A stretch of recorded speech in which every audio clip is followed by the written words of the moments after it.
Teaching children how to read. Hi, this is Teacher Ning. Here is the opening video in our Teaching Children How to Read series. Similar kind and related topics will be coming one after another in this series. Teaching Children How to Read series are videos designed to help parents and tutors in teaching their children how to read. I hope you will find helpful this video and the others following.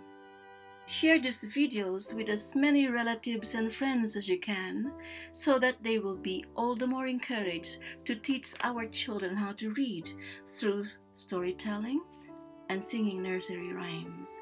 Do not forget to like and subscribe.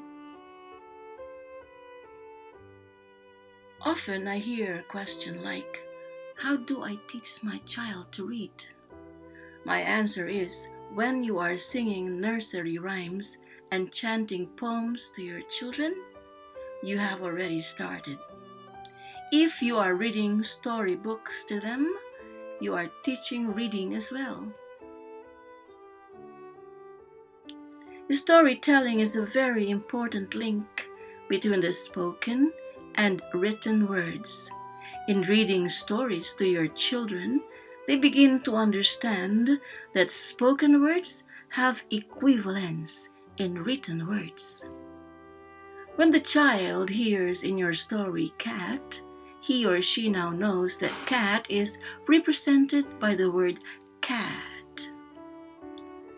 The children at around age 2, who are frequently read to, get the idea that books are made up of letters. They are ready to learn the alphabet.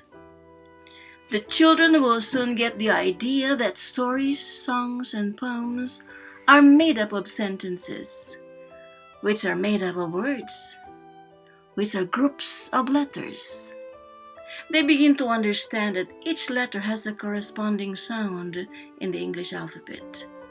They are ready to learn phonics. Phonics simply means using letter sounds to help read the words by matching the sounds of the spoken English with the individual letters or groups of letters. Reading begins in child's ears. How? When you are reading stories to your child, you are putting the sounds of the English language into his brain. The more you read stories to them, the more you sing, the more you talk with your children, the wider their vocabulary will become. Children with wide vocabulary tend to read faster.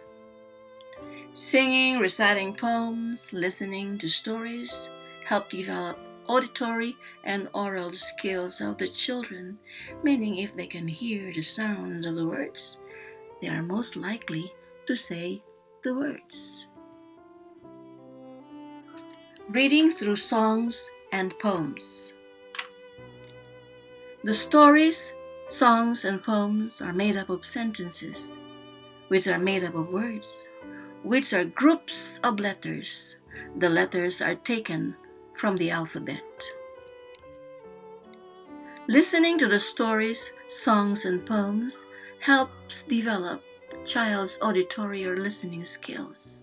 As the child repeatedly hears the songs, stories, or poems, she or he can hear the sounds making up the words. As the child says and eventually memorizes the song, for example, she or he begins to understand that the words are made up of sounds. This will help the child become aware that words are composed of individual sounds. That is what phonemic awareness is all about. And will begin to understand that the letters of the words have different sounds. Phonemic awareness is the beginning of the road to success in reading. The children's personality develops as they learn many songs and poems.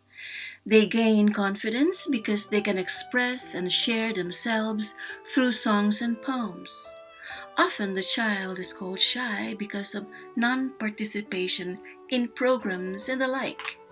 In my experience as a teacher, for the longest time, once the child learns how to sing, recite poem or dance, non-participation is not a situation.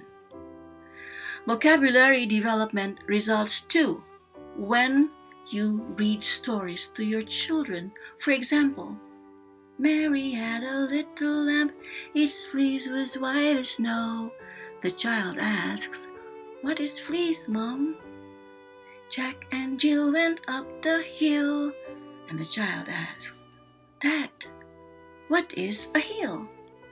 This is a teaching moment, an opportunity for you to teach and for your child to learn. Singing and reciting poems are not only fun. Reading stories sparks imagination, stimulates curiosity and interest, and leads to enjoyment of books. These are gateways to knowledge. It is helpful for your child to know who Jack and Jill are, because even in higher learning, the teacher will make references to characters like Humpty Dumpty, Mary Mary, Quite Contrary, Little Bo Peep, and many more. Nursery rhymes and stories introduce the children to the many characters they will encounter in their readings throughout their lives. Have you heard of Goldilocks strategy? In sports, we often hear an Achilles heels injury.